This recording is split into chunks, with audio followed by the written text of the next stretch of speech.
एक महत्त्वाची बातमी समोर येते। शिवसेनेच्या गटनेतेपदी अमेय घोले यांच्या नियुक्तीची घोषणा करण्यात आली।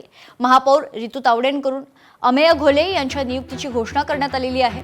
अमेय घोले नाव जाहीर होताच 50 खोके एकदम ओकेचा नारा पुन्हा एकदा ऐकायला मिळाला। ठाकरेंच्या शिवसेनेकडून जोरदार घोषणाबाजी यावेळी करण्यात आली आहे।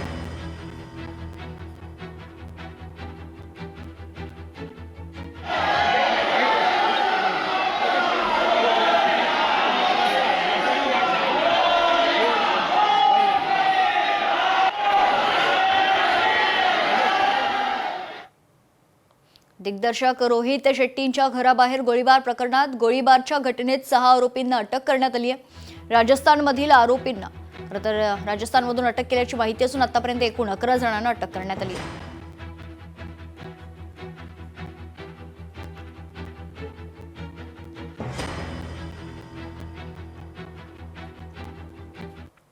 एक महत्त्वाची बातमी समोर येते। मीरा भाईंदर पोलीस भरती प्रक्रिया पुढे ढकलण्यात आली। 21 फेब्रुवारीला नव्या तारखेनुसार भरती प्रक्रिया पूर्ण होईल। आयुक्तालयामार्फत खरतर एकूण 1000 शिपाई पदांसाठी ही भरती प्रक्रिया राबविण्यात येणार होती। 16 फेब्रुवारीला नेताजी सुभाषचंद्र बोस मैदान या ठिकाणी भरती प्रक्रिया पार पडणार होती। मात्र काही अपरिहार्य कारणास्तव ही प्रक्रिया पुढे ढकलण्यात आल्याची माहिती प्रशासनाकडून देण्यात आली। नवीन वेळापत्रकानुसार आता ही भरती प्रक्रिया 21 फेब्रुवारीला त्याच ठिकाणी आयोजित करण्यात येणार आहे। संबंधित उमेदवारांनी सुधारित तारखेची नोंद घेऊन नियोजित वेळेनुसार उपस्थित राहावे असं आवाहन करण्यात आले।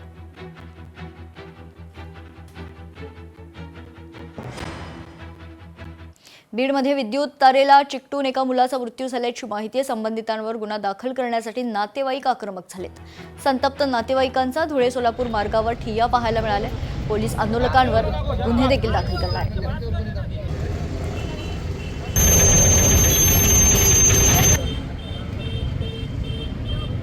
विद्युत कर्मचाऱ्यांना वेळोवेळी आमच्या मार्गदर्शक मोजीब भाई यांनी वेळोवेळी त्यांनी सांगितलेले प्रशासनाला विनंती केलेली आहे किंवा डिप्या ज्या उघड्या आहेत त्या बंद करणं आवश्यक आहे। त्याचे दरवाजे बंद करणं आवश्यक आहे। बऱ्याचशा ठिकाणी डीपीचे दरवाजे उघडे आहेत। अजून येणाऱ्या काळामध्ये अशी घटना होऊ नये या दृष्टिकोनातून संबंधित विद्युत कर्मचाऱ्यावर गुन्हा दाखल होणं गरजेचं आहे। आणि येणाऱ्या काळामध्ये प्रशासनाला विनंती करतो की त्या कुटुंबाचा जे कुटुंब आहे त्या कुटुंबाला कुठे न्याय द्यावा म्हणून आपण तात्काळ गुन्हा दाखल करण्यात येणाऱ्या काळात आम्ही मोठे आंदोलन करू।